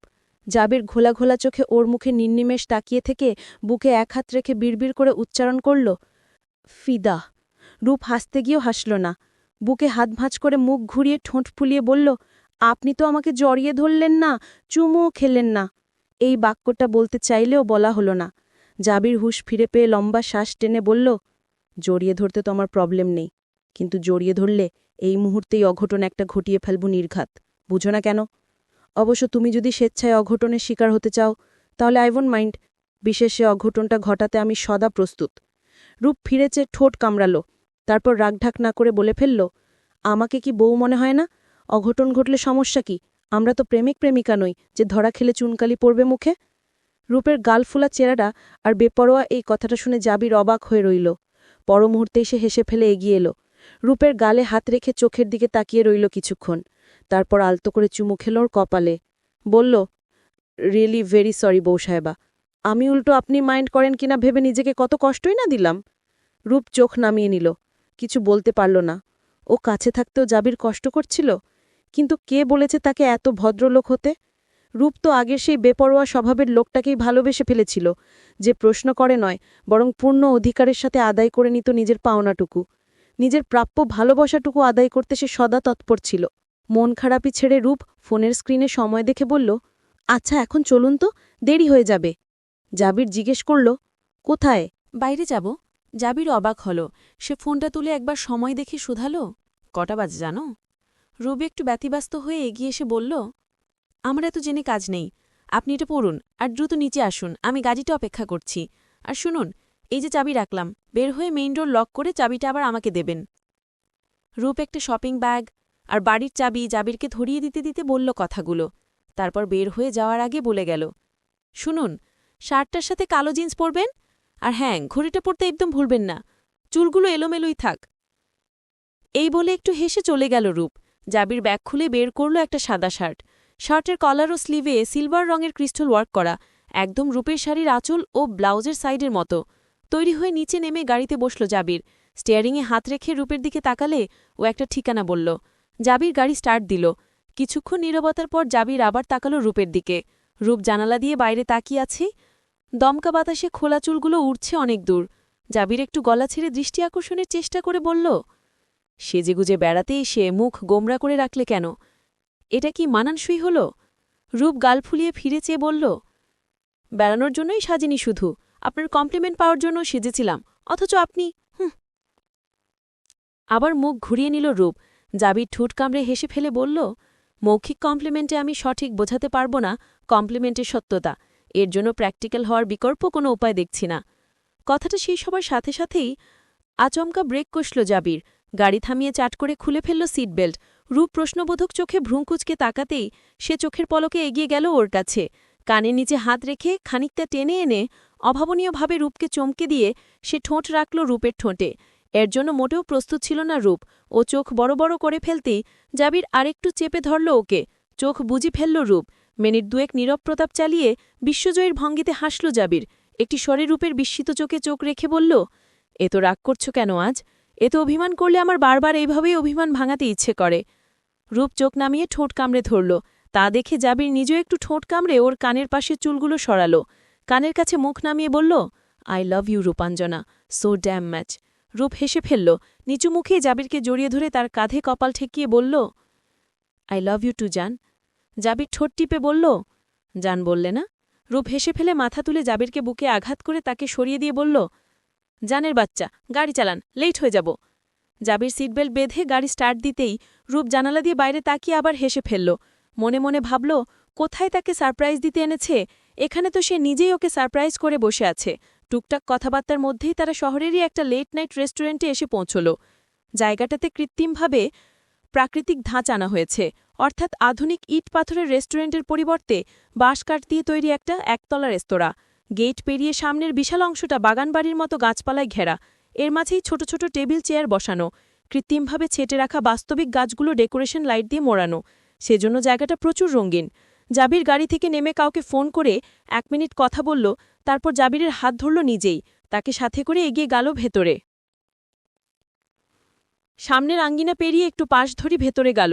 রেস্তোরাঁর কাউন্টারের ওপাশেও একই রকম রেস্টুরেন্টের ব্যবস্থা, সামনের খোলা অংশের মতোই খোলামেলা রেস্টুরেন্ট, অর্থাৎ চারপাশে চেয়ার টেবিল ও সাজসজ্জার মাঝখানে কাউন্টারটা বানানো হয়েছে। পিছনের সাইডে পৌঁছে জাবিরের হাত ছেড়ে দিল রূপ। কিছু একটা জিজ্ঞেস করতে গিয়েও সামনে তাকিয়ে চুপ হয়ে গেল জাবির। ছোট্ট একটা টেবিল ঘিরে বিরাট আয়োজন, অসংখ্য ফুলের বোকের মাঝে একটা রেড ভেলভেট কেক, টেবিলের ওপর আর চেয়ারের মধ্যে ফুলের চারপাশে ছড়িয়ে ছিটিয়ে রাখা অসংখ্য গিফট বক্স, নানা রঙের রেপিং পেপারে আবৃত সেগুলো, উপরে ঝলমলে বো বা রিবন ফ্লাওয়ার। জাবির সামান্য ভ্রুং কুচকে রূপের দিকে তাকালো। রূপ বুকে হাত ভাঁজ করে দাঁড়িয়ে থেকে বলল, happy birthday Afnan Jabir Chowdhury, most precious person of my life. Jabir অপলক তাকিয়ে থেকে সামান্য হাসল। রূপ আবার জাবিরের হাত ধরে টেবিলের দিকে এগিয়ে যেতে যেতে বলল, মনে আছে আমার জন্মদিনে আপনার দেওয়া সারপ্রাইজের ছবিগুলো দেখিয়েছিলাম? জাবির জিজ্ঞেস করল, সেটারই শোধবোধ করছো নাকি? রূপ জবাব না দিয়ে হাসল। টেবিলের কাছে পৌঁছে জাবিরকে দিকে তাকিয়ে জবাব দিল, আপনি যতটা আমাকে ভালোবেসেছেন, চাইলেও ততটা আমি শোধবোধ করে ফিরিয়ে দিতে পারব না। আপনি সবসময় এগিয়েছিলেন আমার থেকে। এই খারাপ সময়ে সব মানিয়ে নিয়ে আমার পাশে থেকে তুমিও এগিয়ে গিয়েছ রূপ। ভালোবাসার খাতায় তোমার স্কোরও ঊর্ধ্বে উঠে চলেছে প্রতিনিয়ত। কেক কাটা শেষ হলে প্রতিটা গিফট বক্স খুলে দেখল জাবির। সবগুলোতেই তার পছন্দের জিনিস, পছন্দের ব্র্যান্ডের পারফিউম, পছন্দের ঘড়ি, পাঞ্জাবি, শার্ট, টাই সবই উপস্থিত আছে। তার সেসবের ব্যস্ততার মাঝেই একদম হুট করে রূপ জিজ্ঞেস করল, অরণ্যগ্রাম যাবেন? আমার খুব ইচ্ছে করছে আপনার সাথে যেতে আরেকবার। কোথায় সেটা? শহর ছাড়িয়ে একটু দূর, তবে জায়গাটা সুন্দর। নয়নাভিরাম একটা রিসোর্ট। আপনিই নিয়ে গিয়েছিলেন আমাকে। রূপের হাতটা মুঠোতে নিয়ে সেখানে আঙ্গুল স্লাইড করতে করতে শান্তস্বরে জাবির কথা দিল, আমি অফিস থেকে একটু সময় বের করি, তারপর মাস্ট যাব। দিন 10 পরই অফিসের কাজ খানিকটা সামলে সময় বের করে ফেলল জাবির। তার নিজেরও খুব ইচ্ছে করছে রূপকে নিয়ে কোথাও বেড়াতে যেতে, সাথে অবশ্যই নিবিড়ও থাকবে। কিন্তু এর মধ্যেই হঠাৎ অসুস্থ হয়ে পড়ল নিবিড়। রূপের সাথে সাথে জাবিরেরও ঘুম উধাও হয়ে গেল। জড়োত্তপ্ত ছেলেকে নিয়ে রূপ যেমন রাত জেগে বসে থাকে, জাবিরও ঘুমায় না। সারা রাত অচৈতন্যতায় ছটফট করে নিবিড়। জাবির চেয়েও ঘুমোতে পারে না। রূপ ও নিবিড়কে সে নিজের কামরাতেই রেখেছে জোরপূর্বক। ডাক্তারের পরামর্শে ওষুধপত্র সেবন করিয়ে বহু কষ্টে সুস্থ করা হল নিবিড়কে। এরপর অসুস্থ হয়ে পড়ল রূপ নিজেই। এবার জাবিরের আরও দিশেহারা অবস্থা। সদ্য সুস্থ হওয়া নিবিড়কে সামলে রাতে মায়ের কাছে দিয়ে আসে, তারপর রাত জেগে রূপের খেয়াল রাখে।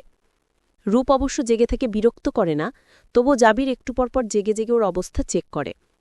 এসবে ব্যস্ত হয়ে অফিসে যাওয়াও বন্ধ হয়ে পড়েছে তার। বাড়িতে বসেই সবকিছু সামাল দিচ্ছিল। এর মধ্যেই এক সকালে ঘুম ভেঙে রূপ দেখল জাবির ওর পাশে বসে হেডবোর্ডে হেলান দিয়ে ল্যাপটপে কিছু করছে। হঠাৎ করে রূপের মাথাটা কেমন এলোমেলো হয়ে গেল। মনে পড়ে গেল বহু বছর আগে ওর যখন মাথায় চোট লেগেছিল, এমনই এক সকালে ঠিক এভাবেই পাশে বসে রয়েছিল জাবির। এরপরই মা শাশুড়ি চাচিকে রুম থেকে বের করার সে কি নির্লজ্জা কাণ্ড ঘটিয়েছিল। রূপ আবঝা চোখে তাকিয়ে তেমনই অস্পষ্ট গলায় প্রশ্ন করল, অফিসে যাননি? জাবির ল্যাপটপ থেকে চোখ সরিয়ে সরিয়ে উত্তর দিল, যাইনি। তুমি দ্রুত উঠে নাস্তা করে মেডিসিন নাও, উঠো। রূপ উঠে বসতেই জাবিরও নেমে দাঁড়াল। ও ফ্রেশ হয়ে বের হয়ে দেখল ঠিক সেদিনের মতো আজও জাবির নাস্তা নিয়ে এসেছে। সাথে এনেছে কাজের মহিলাকে। সেদিনও সে ঋতুর মাকে এনে পুরো ঘর গুছিয়েছিল। কাজের মহিলা বিছানাসহ পুরো রুম গুছিয়ে চলে যেতেই রূপকে টেনে এনে নিজেই নাস্তা খাইয়ে দিল জাবির। খেতে খেতে রূপ জিজ্ঞেস করল, নিবিড় কোথায়? জ্বরে ঘোরের মধ্যে পড়েছিলাম, ছেলেটার খোঁজ নেয়ার হুঁশ পাইনি। রূপের আফসোস শুনে জাবির ওকে আশ্বস্ত করে বলল, ওকে 9টায় স্কুলে পাঠিয়েছি, দাদুর সাথে গিয়েছে। নাস্তার মাঝখানে রূপ কিছুটা বিরক্ত ভঙ্গিতে বলে উঠল, বাড়িতে আর ভালো লাগছে না। আপনি আসার পর থেকে অফিসও যাচ্ছি না ঠিক করে, চলুন না কোথাও থেকে ঘুরে আসি। জাবির হাত ধুয়ে মেডিসিন রেডি করতে করতে বলল, কোথাও গেলে তোমার ভালো লাগবে এটা ঠিক, তবে প্লিজ একটু কাজটা দেখে আসি। প্রায় সপ্তাহখানেক ধরে অফিসের গণ্ডিতে পাও মারায়নি। রূপ তড়িঘড়ি করে বলে উঠল, ইটস ওকে, আমি আজকালের মধ্যেই যেতে বলিনি। আপনি কাজ গুছিয়ে আসুন, দিন কয়েকের মধ্যে গেলেই হবে। জাবির ওষুধগুলো রূপের হাতে তুলে দিয়ে ওর দিকে তাকিয়ে স্মিত হেসে বলল, ব্যাটার লাগছে একটু? অনেকটা। জবাব দিয়ে ওষুধ খেয়ে নিল রূপ। জাবির একটু এগিয়ে বসে ওর গালে হাত রেখে বলল, জান বের হয়ে যাচ্ছিল আমার, জানো। রাতে জ্বরের ঘোরে ঘুমের মধ্যে কী সব হাবিজাবি যে চেঁচিয়েছ। রূপ আতকে উঠে জিজ্ঞাসা করল, কি বলেছিলাম?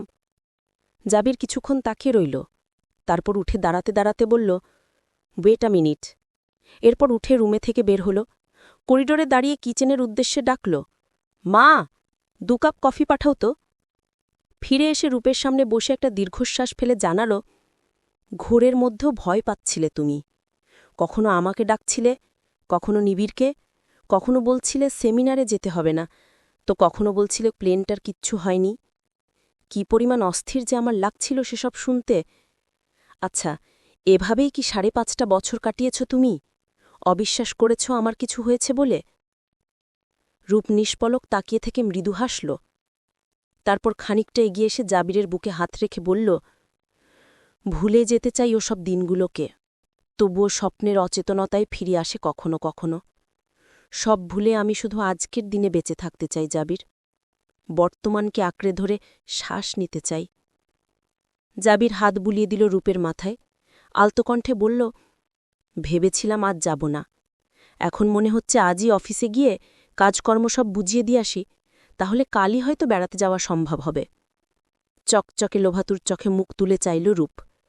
মাথা নেগড়ে সম্মতি জানাল, আচ্ছা যান তাহলে, তাড়াতাড়ি ফিরবেন কিন্তু। যথা হুকুম মহারানী। জাবির তৈরি হল রূপের চোখের সামনেই। চুপচাপ শুধু তাকিয়ে রইল রূপ। এই মানুষটাকে দেখার জন্য কতগুলো দিন ওর চোখ ঝলসে আসত। জেগে থাকতে পারত না, ঘুমোতে পারত না। কি দুঃসহ শোনায় ছিল সেসব। আহা! দুর্ভাগ্যবশত অফিসে পৌঁছতে না পৌঁছতে পেন্ডিং থাকা অসংখ্য বায়ারের ফোন পেল জাবির। প্রত্যেকেই আজকালের মধ্যে ডিল করতে চায়, এর মধ্যে বিদেশি বায়ারও রয়েছে। জাবির ভেবে দেখল সবকটা ডিল অ্যাটেন্ড করতে গেলে অনির্দিষ্ট কয়েকদিন লেগে যাবে। সে ফোন করেই তথ্য রূপকে জানাতেই হেসে ফেলল রূপ, সান্ত্বনা দিয়ে বলল, ইটস ওকে, ওগুলো শেষ হলেই না হয় যাব। কিন্তু জাবিরের ঠিক মনোপুত হচ্ছে না বুদ্ধিটা। সে এখনই যেতে চায়। রূপ কতদিন ধরে চাচ্ছে একটু একান্তে কোথাও গিয়ে যেতে। কেন যে বারবার পিছিয়ে যাচ্ছে ট্রিপটা, জাবিরের বিরক্ত লাগল। কিন্তু কিছু করার নেই, কাজগুলো সম্পন্ন না করলেই নয়। 2 দিন পরের কথা। বিকেল থেকেই আজ রাফিন বাড়িতে আছে। তার হয়তো আজকাল কিছুটা কমেছে ব্যস্ততা। জাবির তখনও ফেরেনি। রূপ 2 কাপ চা করে রাফিনের কামরায় এলো। সোফায় বসে ল্যাপটপে কিছু করছে রাফিন। রূপকে দেখে হেসে ওয়েলকাম করল। রূপও সামান্য হেসে ট্রে থেকে চায়ের কাপ বাড়িয়ে দিল। তারপর অনেকটা দূরত্ব রেখে সোফার অন্য মাথায় বসল। রাফিন চায়ের কাপে চুমুক দিয়ে তৃপ্তিদায়কভাবে হেসে বলল, চায়ের হাত তোমার বরাবরই ভালো রূপ, থ্যাংক ইউ। রূপও হাসল। কোনোরকম ভনিতা ছাড়াই প্রসঙ্গের অবতারণা করল ও। থ্যাংক ইউ আমি আপনাকে বলবো রাফিন ভাইয়া, যেভাবে আপনি আমারও আমাদের পাশে ছিলেন, আমি সত্যি কৃতজ্ঞ। আপনার সাহায্য ছাড়া সবকিছু সামলাতে হয়তো কষ্টই হতো আমার।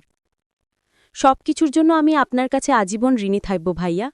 রাফিন সৌহার্দ্যপূর্ণ হেসে বলল, ঋণী থাকার কিছু নেই আবেগী ম্যাডাম, আমি যা করেছি তা আমার কর্তব্য ছিল, আমার দায়িত্ব ছিল। রূপ চায়ের কাপে চুমুক দিল।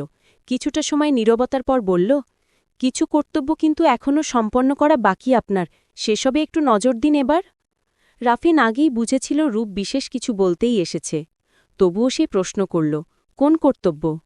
রূপ স্পষ্ট গলায় বলল, বিয়ে করুন রাফিন ভাইয়া, সাময়িক কিছু দুঃসময়কে কেন্দ্র করে গোটা জীবনটা এক জায়গায় থামিয়ে রাখা বুদ্ধিমানের কাজ নয়। মেয়েটা খুব কষ্ট পাচ্ছে, এভাবে বারবার ওকে ফিরিয়ে দেওয়াটা অন্যায় হচ্ছে আপনার, পরবর্তী তো পোস্তাতে না হয়। রাফিন ঈষৎ হেসে চায়ের কাপে আয়েসি চুমুক দিল। মুখের উজ্জ্বলতা কমেনি তার, অনুরূপ উজ্জ্বল কণ্ঠেই বলল, তোমার কাছেও ফুরিয়া খড়েছে নাকি? কত ফাজিল চিন্তা করো। ফাজিলের কি হল, ভালোবাসলে তাকে আদায় করার চেষ্টা করা যাবে না? রাফিন কিছু না বলে হাসল কেবল। রূপ কথা বলছে মূলত রাফিনের মামাতো বোন ইনায়াকে নিয়ে। মেয়েটা অনেক আগে থেকেই রাফিনকে পছন্দ করে। স্নেহা ছেড়ে যাবার পর যেন ভালো লাগাটা আরও বেড়েছে। হয়তো অল্প বয়সের আবেগী মনে খানিকটা মায়া হয় লোকটার জন্য, সেই মায়া থেকেই ভালোবাসার উদ্ভব। অথচ রাফিন ওকে সহ্যই করতে পারে না। তার ভাষ্যমতে নিজের চেয়ে গুনে গুনে 10 বছরের ছোট একটা মেয়ে কেন তাকে ভালোবাসবে, তাও আবার একজন ডিভোর্সি লোককে, তার উপর সে কিনা তারই মামাতো বোন। গতকাল মামির সাথে ইনায়া এসেছিল চৌধুরী বাড়িতে। আসার পর থেকেই তার চোখ দুটো কাউকে খুঁজতে ব্যস্ত ছিল। রূপ ঘটনাটা আগেই টের পেয়েছে। ও এ বাড়িতে ফিরে আসার পর ইনায়াকে বহুবার আসতে দেখেছে, কারণে অকারণে রাফিনের পিছনে লেগে থাকতে দেখেছে, যা বুঝারও দেরি হয়নি বিচতে। এদিকে আফিয়া বেগম সহ বাড়ির সবাই রাফিনকে আবারও বিয়ের জন্য পীড়াপিড়ি করেই যাচ্ছে। সে সেসবই নিতান্তই অনাগ্রহী, কিন্তু এই মুহূর্তে রূপের কথাগুলো শোনার পর সে শান্ত চিত্তেই বলল, তুমি বললে তাহলে ওকে বিয়ে করতে পারি। চমকে উঠল রূপ। রাফিন এভাবে কেন বলল?